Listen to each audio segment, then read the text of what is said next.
Já de volta, Marcos, uma cena ontem chamou a atenção na cidade de Pilar. A gente vai mostrar agora para vocês aqui no Boletim Gazeta. Um homem caminhava pelas ruas da cidade, simplesmente sem roupa, com uma corda amarrada na cintura, segurando nas mãos uma cruz e uma imagem de Cristo. Uma tornozeleira eletrônica. E ele também com uma tornozeleira eletrônica. Segundo a Polícia Civil, foi preso, já tinha sido preso por tentativa de homicídio e estava cumprindo a pena em liberdade há 7 meses.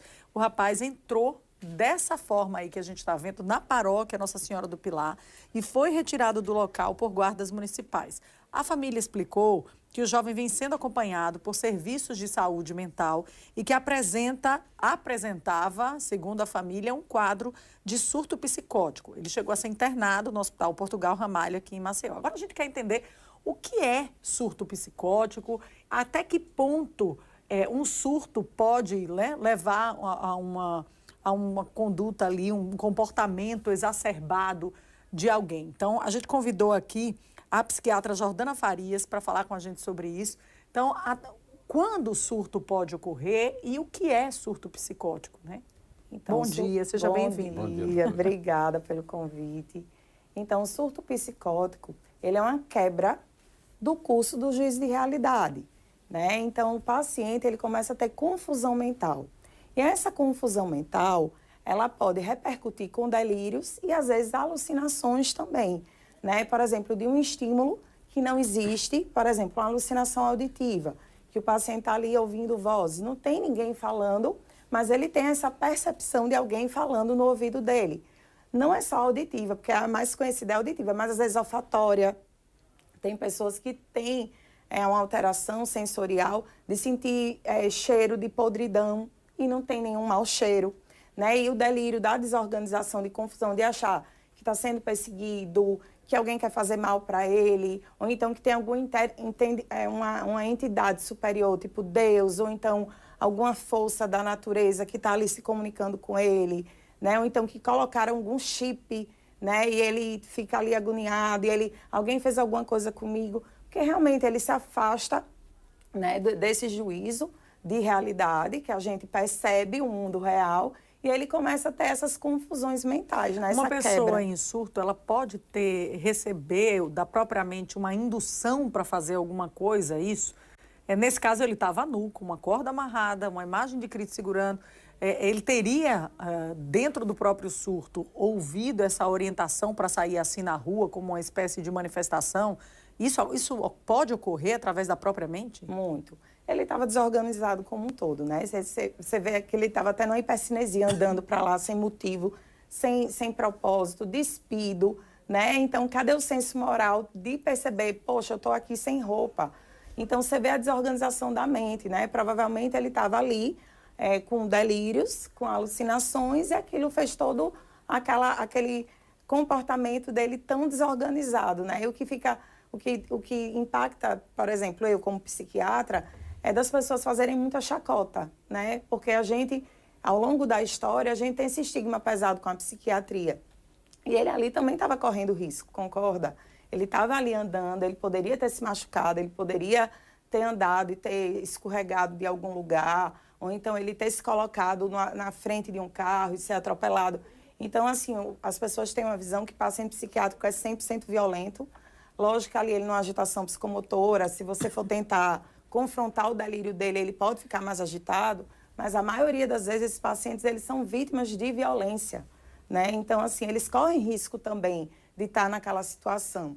Agora, doutora, um detalhe importante é que, à exceção desse caso, né, particularmente, a pessoa já cumpriu pena, teve lá um histórico ali ligado à violência, mas como qualquer pessoa pode ter esse desequilíbrio, dar sinais em relação a isso? Porque recentemente um outro comportamento também, né, abominável foi visto pelas pessoas em relação a um estudante próximo a uma instituição de ensino aqui do nosso estado. Ao invés de partir, ou pessoas que a conheciam, ou próximas, para tentar acolher, havia apenas o interesse na filmagem, a repercussão que rodou aí nas redes sociais naquele momento da crise, né? A gente tem essa imagem, inclusive. Temos a imagem? Se colocar, pode relembrar aqui.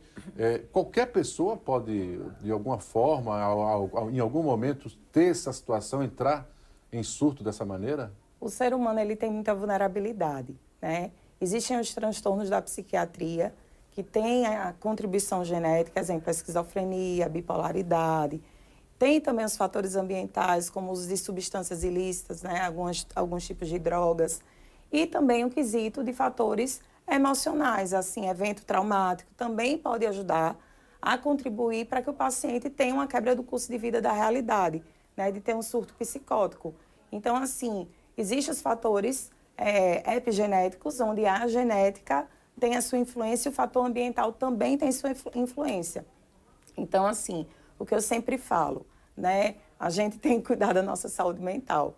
Porque, por incrível que pareça, estresse, evento traumático pode também abrir um curso psicótico. Tá aí, Inclusive a depressão também. A própria imagem polícia não mostrando, sabe como não agir, sabe né, como doutora? agir, Eu né? acho que vai ter algum momento que vai ter que ser um trabalho, Thaís, do segmento de saúde, né, mental, para tentar orientar como quem está no entorno deve proceder, em termos de tentar alguma forma de contato, e quando vem força de segurança, né, como agir.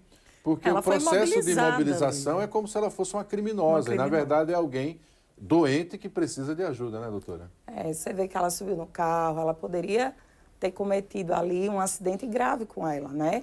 Um traumatismo craniano, porque ela subiu no carro, ela poderia ter escorregado, né? Ela se despiu e as pessoas estavam rindo o tempo todo, filmando o tempo todo.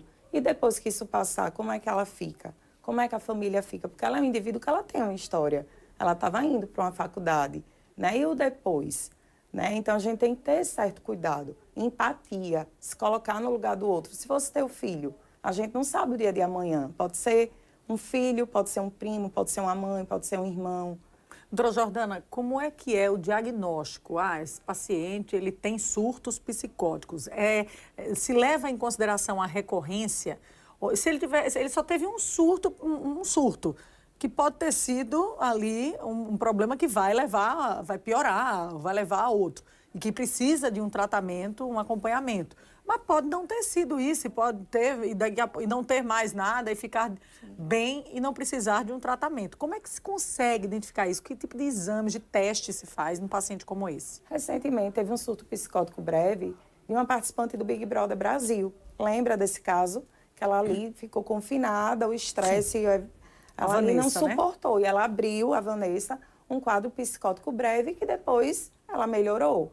Né? São casos e casos. Surto psicótico é como se a mente dissesse assim, eu não aguento mais, e aí você tem uma quebra desse curso de vida.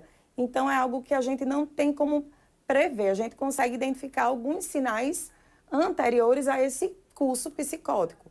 Porque o mais agravante é quando o paciente psicotiza, porque perde o contato da realidade. Mas antes, eles podem estar dando sinais. Exemplo, ele começa a ter mudança de comportamento, pode ficar mais isolado, ou então ele pode ficar muito desconectado, às vezes falando coisas sem muito conteúdo, começar a ter interesses por coisas que ele nunca teve interesse, por exemplo, de começar a ler demais a Bíblia, mas de uma maneira muito exagerada, ou de começar que algo sobrenatural está participando da vida dele, ou então ele começa a não querer mais ter os seus cuidados de higiene pessoais, ele começa até, inclusive, a começar a ficar olhando muito na janela, porque ele está achando que tem alguém ali perseguindo. E ali você vai vendo que o paciente ele vai desorganizando aos poucos, a família vai achando estranho, diz, menino, não tem nada não. Então, aquele ciúme delirante, né? Você está me traindo, e não tem nada acontecendo, é uma percepção exagerada. E ali vai evoluindo até chegar nesse ponto, que é uma desordem química, tá, minha gente?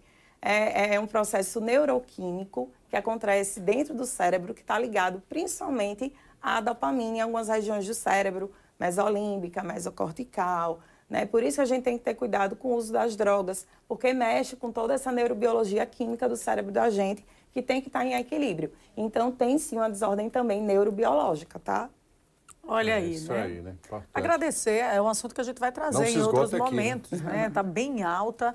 A saúde mental nunca precisou ser tão debatida como nos dias atuais, né? A freneticidade em que as pessoas estão vivendo, deixando de lado, né, coisas importantes, cuidados importantes, está levando muita gente a ter episódios extremos, como que a gente viu aí da própria estudante e desse rapaz lá no município de Pilar. Agradecer a doutora Jordana Farias, psiquiatra aqui com a gente. Até uma próxima, doutora. Obrigada pelo convite.